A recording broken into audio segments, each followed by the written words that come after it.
Now to the starting pitchers, and starting off with The Rock, Luis Castillo, top 5 Cy Young favorite in the American League this year, coming off a 3.5 win season in 2023. And man, this dude just keeps on rolling into his 30s. The Rock is going to keep chucking it this year for the Mariners.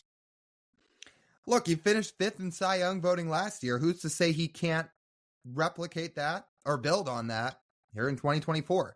What's unbelievable about Luis, and a while back we talked to Jason Churchill about this, and he said, I think the Mariners believed when they traded for Luis Castillo, they could get even more out of him than the Reds were getting. And in a lot of ways, we've seen that. Luis Castillo's fastball was not this good in terms of production and value when he was in Cincinnati. It has skyrocketed since he's gotten to Seattle. Guys do not hit it. Guys have serious trouble squaring up Luis Castillo's fastball. And it has been his go-to pitch over the last year and a half in his tenure in Seattle. It's been his bread and butter. And the guy, he works off it. He has a ton of success with it. His sinker started to get that much better.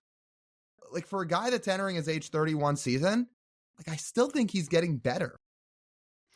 It's interesting with Luis. He's getting better, but he's honestly evolving. You can really see the Mariners' imprints on Luis Castillo. Last year was the first year he was not a primarily ground ball pitcher. First time ever. And I don't think it's any secret that directly correlates with the fact he threw his fastball, get this, 400 more times than he's ever thrown any pitch in any season of his career last year. He threw his fastball more than he has thrown any pitch of any season of his career.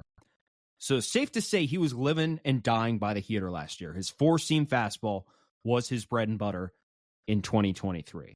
Is he going to continue doing that in 2024? I would have to think so. But there's some drawbacks with that. Luis Castillo got hit a little bit harder last year, gave up a lot more fly balls, had a lot less ground balls. And as we've known, and as we've seen the Mariners sculpt their bullpen this way, you want less home runs and more ground balls. Luis Castillo is going away from both of those in an effort to utilize his best pitch on the bump. As long as his velocity stays where it is, I think he'll be fine. He'll continue throwing. He'll get over 200 innings this year. He'll get over 200 strikeouts as well. He'll be an all-star. He'll be fantastic. I just think it's a very interesting and curious philosophical shift for Luis Castillo to go even farther into this realm of living and dying by his fastball again this year. We spent at the end of last season looking at Luis Castillo's slugging percentage on his fastball in 2022 and wow, that is an incredible number. Under 200 against a fastball. Well, that number sort of regressed back, even though hitters weren't hitting it. The slugging numbers adjusted back to what they should for the batting average hitters hit against it.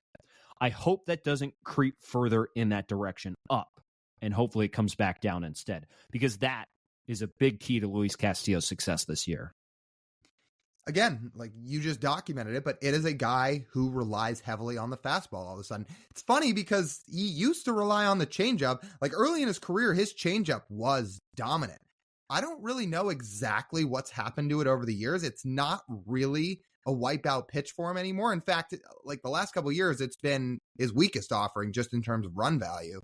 So he is a guy that totally relies on his fastball now. But to your point, more on the positive side about getting into the Mariners pitching lab, his command's as good as it's ever been. He's walking the fewest amount of guys that he's ever walked by a basis of walk rate in his career. He has never thrown this many strikes. So he is throwing his fastball more effectively, and he's throwing more strikes. So with that comes the regression of the changeup a little bit, but it's still also, when it all balances out, says top 5 in AL Cy Young voting, all-star, ace in the best rotation in baseball. This guy is everything they've paid him to be. He's everything they've traded for him to be. And I think he's going to continue to do that.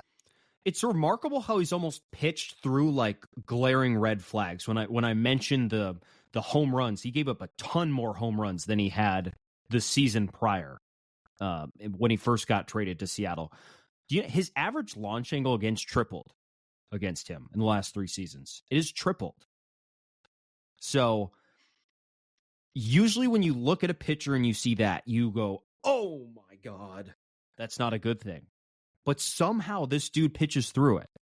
It's one of the more incredible things, and which is why when I always come back to this doctrine when talking about pitchers, the worst thing you can do is be average at anything. Luis Castillo is certainly not average.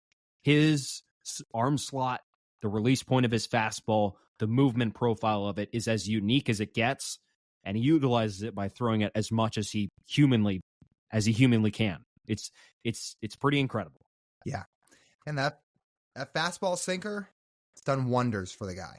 The strike throwing's done wonders for the guy. And to be honest, he might have finished higher in Cy Young voting had he not got blown up in his last 2 starts of the year, because his ERA was even lower before that, and then it ballooned up a little bit.